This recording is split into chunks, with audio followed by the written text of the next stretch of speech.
Assalamu alaikum wa rahmatullahi wa barakatuhu. In this lecture, we're going to talk about what every single man needs to know about women. How do women think and how are they different from men? So, point number one. Women need reassurance that they are always loved.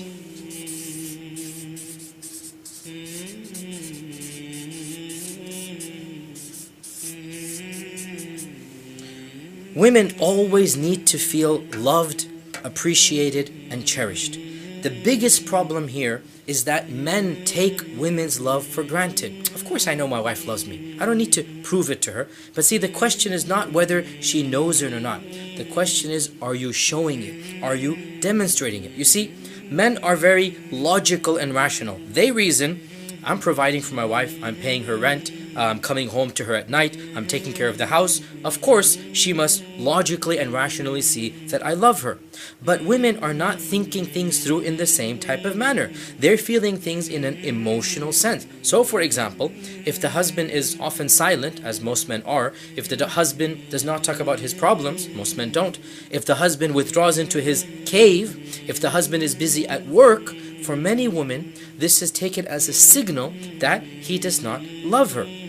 Now, we've talked about how to show love in other sections of this course, but briefly, to reiterate, number one, verbal assurances, words of affirmation. I love you never goes out of style in any language. It never loses its charm. It never loses that gazaz that comes with that phrase, and it needs to be said continuously. But it's not just that phrase. It's positive reassurance. It's affirmation. It's taking into account the good that she does. Number two, physical reassurance. Lots of touching, lots of hugging, lots of kissing, all non-sexual here. Remember, for women, it's the non-sexual hugging and kissing that makes them feel cherished and loved. Number three, companionship. For men, this is the most difficult because men do not open up for their problems and worries. But for a woman, this is what is the most important for them. So open up and show you're a genuine companion to her. Tell her your fears and worries and expect her to tell you hers. This is really what a woman wants, that emotional connection with a man. Also realize that when she is emotional, don't just walk away into your cave. Just listen. You're the man. Try to keep your cool as much as possible. You want to handle your feelings alone. She wants to handle her feelings in your company. Realize, when a woman does become emotional, it's because she's trying to connect with you. When you become emotional, then generally speaking, as a man, you want to walk away from the scene of the crime, if you like, or the scene of the sword, of the tension. You want to go into your man cave. But for a woman, walking away at a time of argument is seen as if a rejection for her companionship. If you want to, you can tell her, honey, I need to calm down. Let me think things through. We'll talk about this in half an hour, in 1 hour. That's fine. You don't have to be there. But whatever you do not just turn your back and walk away. That's the worst thing you can do in an argument. If you cannot resolve it, right then and there, tell her when you will resolve it. And try your best to keep your cool, because realize, for women, being emotional does not have the same connotation as it does for a man. For women, it's much more natural to be emotional, much more natural to be agitated and whatnot. For men, to be emotional and agitated really is asking for trouble, and therefore do understand, take it in stride, and try to resolve any conflict at the time or at a time that you set. And in any case, the first point here, constant reassurance that she is loved. The second point, which is a follow-up of this point,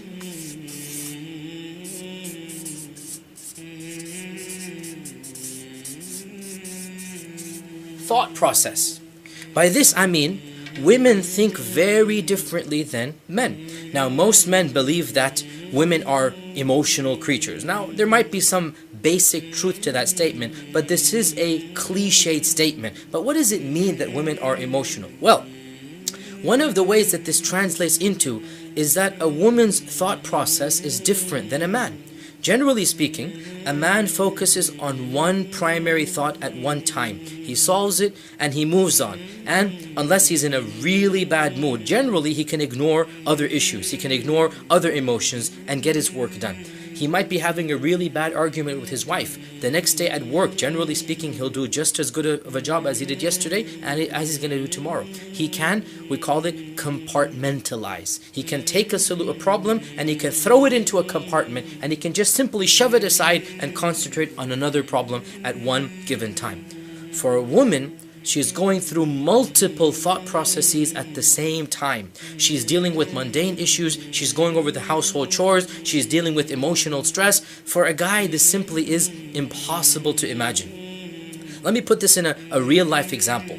Suppose you're working on a computer, simultaneously writing up a speech in one window, editing a schedule on Excel in another, preparing a PowerPoint presentation for the masjid on the third, and also dealing with incoming viruses with an antivirus program, all the while people are emailing you.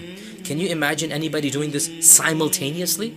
Obviously not. We do one thing, we move on to another, we move on to another.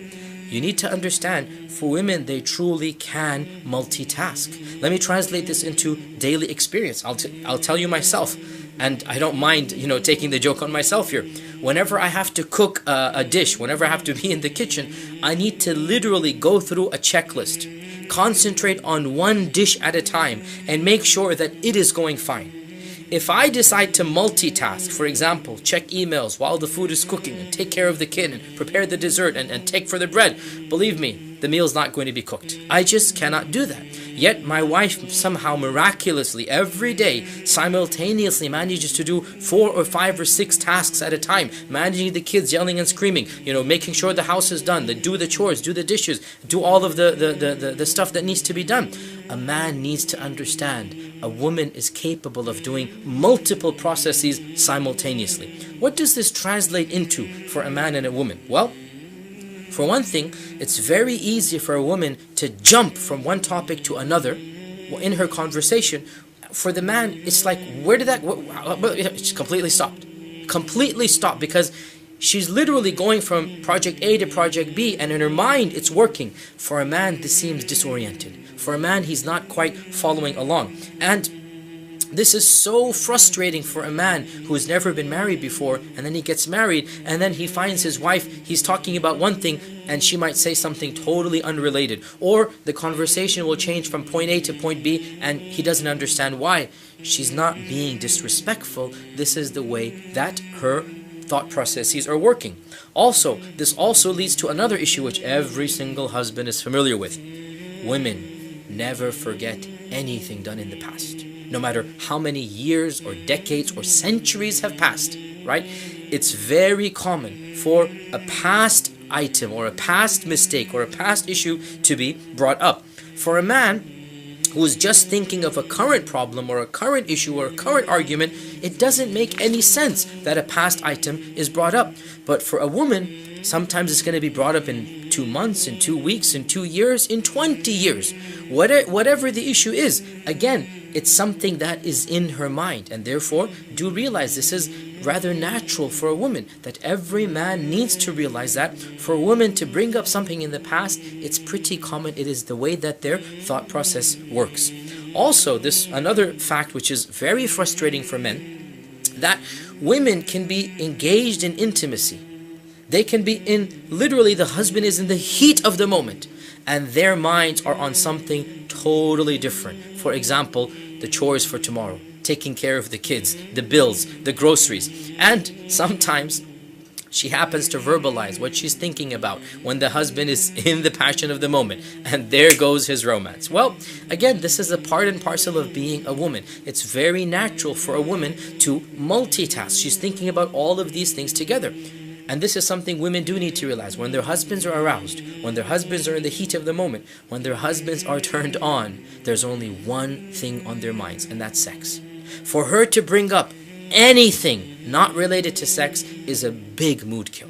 It just destroys the entire moment. It really hurts the husband that he's involved with her. He's showing his love. Again, remember the languages of love. Remember, for the husband, this is love. And then she brings up, oh honey, don't forget to take the garbage out, tomorrow morning. And it's just so frustrating for the husband that he's in the middle of the moment, in the middle of this passion, and her mind is multitasking to something else. But again, this is something that men need to understand, that women do not compartmentalize their thought processes. Men, on the other hand, do compartmentalize.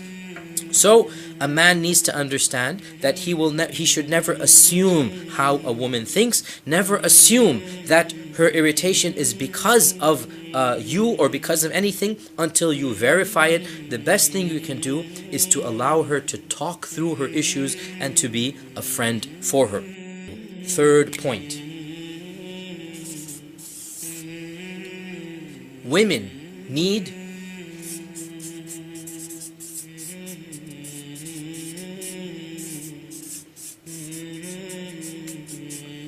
emotional security. We mentioned earlier that a man always feels the need to provide for his family, primarily financially. And alhamdulillah, that's a great and necessary thing. But what most men don't realize is that for women, they are more in need of emotional security than financial. What this translates into is that when the husband is working long hours in the office, he feels he's doing a really good job taking care of his wife. He's working his behind off to give her what she deserves. However, from her perspective, she is saying, my husband's rarely home. Perhaps, he doesn't have that connection with me. Perhaps he's not as close to me as he should be. Perhaps he doesn't love me enough.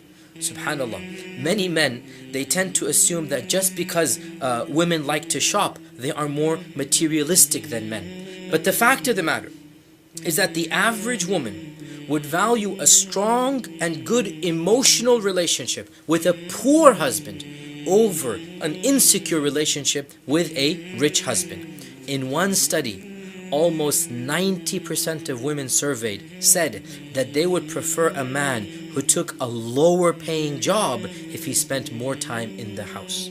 Think about that, brothers. A woman, 90% of women said they would rather prefer a husband has a lower income, less money if he spends time at home. So the husband needs to work to develop that sense of security in a woman, the emotional security, just as he's got to work to ensure financial security. You have to work to ensure emotional security. Husbands, men, never assume that just because you're paying the bills, and just because you have a big house, and just because you're taking care of the financial needs, and just because you're having sex with her at night, that you are showing her emotional security. Emotional security is not dependent on these factors. How do you show her emotional security? By the small things. Keeping in touch regularly, texting her, calling her from the office, making time for her, quality time. Every evening or every week, spending some time with her, being an active part of your household, communicating, opening up to her. Even if you're working long hours, remind her that, honey, this is for you. This is for the future of the children. Talk. And you know what? There is a compromise as well. Perhaps she does have a point. Perhaps you are spending too much time in the office. Realize that your family, your wife, your children, they have a right over you as well, as do their finances. Try to find that middle balance. But the bottom line, emotional security. A woman needs to be reminded that she's loved, she's cherished, she's appreciated. And the fourth point, a man needs to know that what a woman really wants is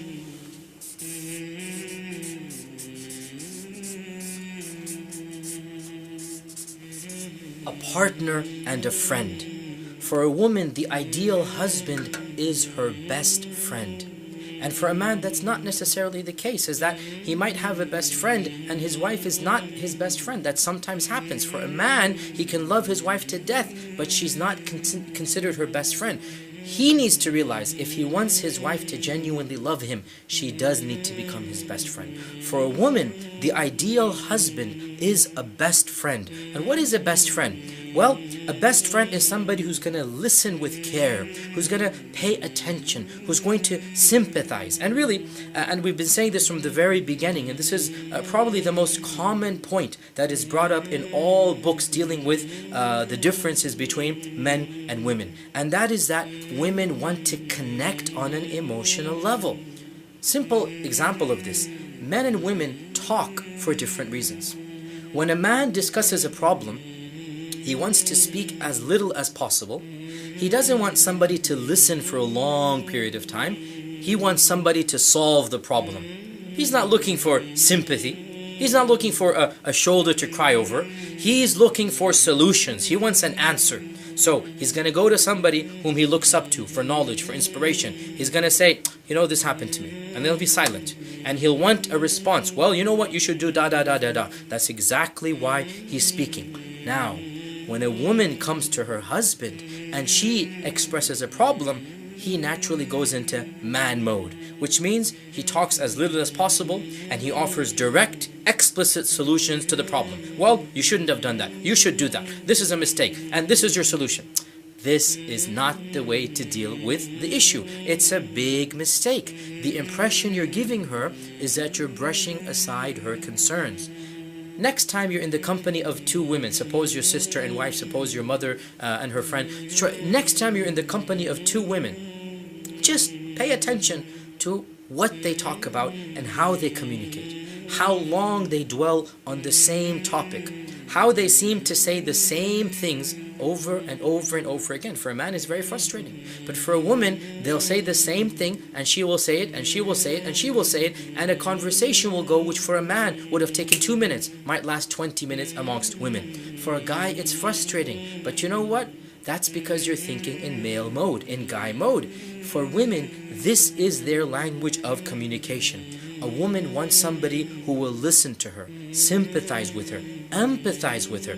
This is how a woman solves a problem. By talking about the issues with the people that she loves, by allowing her emotions to come out and to come out and to come out, and to have those emotions recognized by those whom she loves, by her listeners. For women, it's not that the issue is bothering them. It's the emotions that the issue has generated. Men are different. Men don't talk about the emotions. Men, they want to ignore that. It was embarrassing. They want to ignore that. They want to talk about the issues. For women, it's the emotions. I felt hurt. I felt humiliated. I felt, this is the point. And she wants the sympathy. Believe it or not, husbands, for many issues, not offering a solution to your wife as she's discussing it through will actually make her feel that you're genuinely there for her. You're sympathizing with her. You're listening to her with the care and the attention and the sympathy that her problems deserve.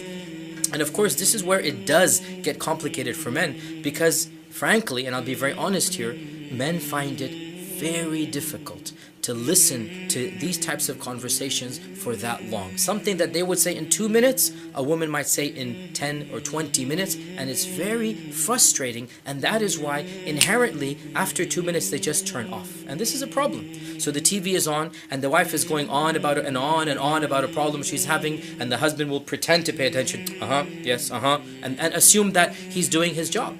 I'm afraid that there's just no getting around it. Husbands, you're going to have to learn to listen. And I mean genuinely listen. That means turn off the television. Give her your full, undivided attention. If you can't do it at that time, tell her, honey, I really need to finish this news. If we can talk about this over dinner at 8 o'clock, whatever the time might be, that's the time we'll do it. And then honor your commitment. But you have to give her time. And you have to simply sit there and listen. And another way is, when she's finished talking, ask her, do you want me to give you a solution, or do you want to think about it for a while? Because husbands genuinely are confused. Because husbands want to go into solve problem mode. They don't have empathize mode. They just want to solve the issue right then and there. And they don't realize, for women, it might not even be that they want the problem to be solved. They just want sympathy. They just want a shoulder to cry on. They just want a friend to understand what happened to them. And so they genuinely need to sit there and listen to their wives about the issues that happened to them. Another way is to understand that your job as a man is not to try to talk them out of your feelings. It's not to try to talk them out of the way they felt, but merely to sympathize with those feelings and to understand those feelings. Whatever you do, don't tell her she's overreacting. Don't tell her she's over-emotional. Don't ever tell her she's going through PMS. These are just big no-nos. You don't do that. Don't tell her that, you shouldn't be feeling this way. Don't question her side of the story. Just listen. Try to see it from her perspective. And after she's done, then ask her, do you want me to help you think of a solution? And always sympathize with her. So for example, if she was hurt, just hug her, hold her hand and say, yeah, that must have been very painful, or how could she have done that? Just sympathize. That's the first stage. Problem solving will come, but the first thing you have to do is to be a friend to your wife, and that's something that honestly men do find very difficult. But if you want a genuine relationship with your wife, you're going to have to learn to be friends with them, to be companions with them, to open up to be a genuine life partner. The next point, for women,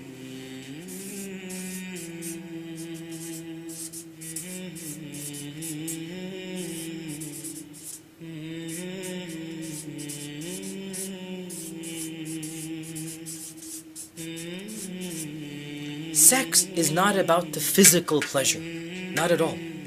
The primary motivation for sex is emotional. Men have a physical need for intimacy, and that's why they pursue it, and they go after it, and they initiate it. Women, on the other hand, don't have the physical urge as much as they have the emotional urge. And this is, of course, the general rule. I mean, frankly, let me be blunt here. The escort services, who's servicing whom? The pornography industry, who's servicing whom? It's women servicing men's desires. It's very rare to find the other way around. It's men who desire the physical. What do women want? Romance novels, right? The Hollywood movies about relationships. This is what women want. That's what their stimulus is appealed by. And that's the point that we need to understand. For a woman, sex is about the emotional connection and not necessarily about the physical connection. Therefore, men need to understand that if a woman doesn't feel like it, or doesn't get as enthused about sex as you do, or makes excuses to get out of it, it's nothing to do with you and your performance. Don't take it personally, and don't assume that your wife is any different from any other woman. The problem comes, and I've said this so many times before, when a guy's in love, he automatically wants to have sex with the woman he's in love with. For a woman, being in love means she wants to emotionally connect, and sex is a secondary thing. It's not the primary thing. And we mentioned in our class that a woman's arousal is not like a man's. When she says she's not in the mood, she really is not in the mood. She's not inventing an excuse. It's just that, sexual pleasures are not on as high their list of priorities as it is on a man. A man needs sex. He needs intimacy to unwind and relax. A woman, on the other hand, after a long day of work, after taking care of the kids, after yelling and screaming, really the last thing she wants to do is to have sex. That doesn't relax her as it relaxes men. She'd rather just curl up and go to sleep. She'd rather sit with a novel and drink some tea. And men need to understand it's a natural part of being a woman, that sex does not relax the way that it relaxes in men. Sex is more about the emotional connection than it does about the physical. Now, this doesn't mean that men should now feel hopeless. One of the purposes of our class is to create the ambience, to make the woman aroused, to make her feel sexual, and that's through the languages of love. A woman is aroused when she feels wanted, when she feels pursued, when she feels her husband notices her, vies for her attention, when it's obvious that she is desired.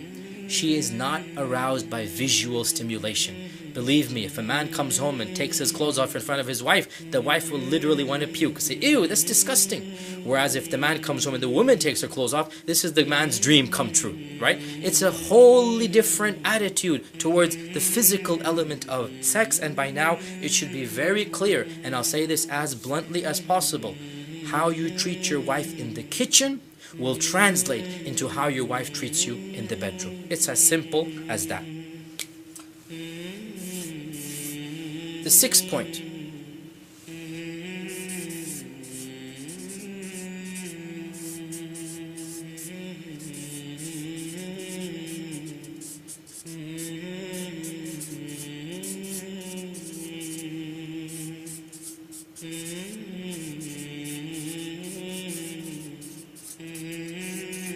Women want to feel beautiful by dressing up, by the clothes that they wear, by the garments that they put on, by the perfume that they put on. And Allah Azza wa Jal Himself says in the Quran that أَوَمَا يُنَشَّأُ فِي الْحِلْيَةِ, that He's talking about women, and He goes that this the woman who is raised up in an environment of adorning herself, it's in the nature of women to accessorize. What does accessorize mean? Put on makeup, put on earrings, put on jewelry. And when she does this, then husband or man, you need to realize that she's doing this in order for you to notice her, in order for you to show your attraction and appreciation. It is one of the worst crimes you can do as a husband, that when your wife changes her hairstyle, you don't notice it. When the wife dresses up, you don't comment about it. And by not noticing her accessorize, by not noticing her dress up, by not noticing her beautify herself, realize that you have killed any future attempt in order for her to beautify herself. Men, you need to take a mental notice when your wives dress up and when your wives change their appearance. And the flip side of this, never ever stare at another woman in your wife's presence. Of course, you shouldn't do this anytime. Allah Azza wa Jal has not allowed us to do this. But wallahi, brothers, even non-Muslims who don't believe in Allah realize how crude and how vulgar it is to stare at another woman right in front of your wife. You're destroying her self-confidence. You're destroying her love for you. Also realize that it's simply undignified. It's simply not going to get you anywhere to crack jokes about a second wife in front of her. I'm not making fun of the concept of a second wife. What I'm saying is, do you really think your wife is going to love you more? Do you really think that's going to make her appreciate you more if you casually throw in every second sentence a joke about a second wife? That's not the way to do it. And our Prophet ﷺ never once joked about another woman, even if he married one. He didn't crudely throw it as a taunt every time something happened. That's not the way of a gentleman. You need to show your wife that she is the most important, the most beautiful object on earth. And that's not going to be done if you stare at other women. And the final point that I want to mention,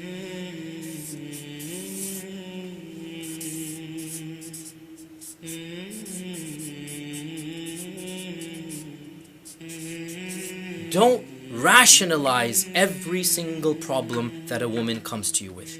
Remember, for a woman, it's emotional more than it is rational. One of the biggest differences between men and women is they want to think things through without any emotion. Just the cold, hard, bare facts. And that's not why the woman is coming to you. She's coming for empathy and sympathy. Don't view this as being any better or worse than you. It's just the way that Allah subhanahu wa ta'ala created her. And that's exactly what our Prophet ﷺ referenced. That, look, you cannot get a woman to think like a man. He said in that famous hadith that a woman was created from a rib, and a rib is crooked, and the most crooked part is the highest part. Now, this is a long hadith about what this means, but the bottom line is the Prophet ﷺ is saying, you cannot make a woman like a man. If you try to do it, you're going to break her, and breaking her means divorcing her. You have to benefit from her as she is, which means emotionally, physically, physiologically, psychologically, emotionally, she is different from the man. In conclusion, brothers and sisters, men and women, husbands and wives,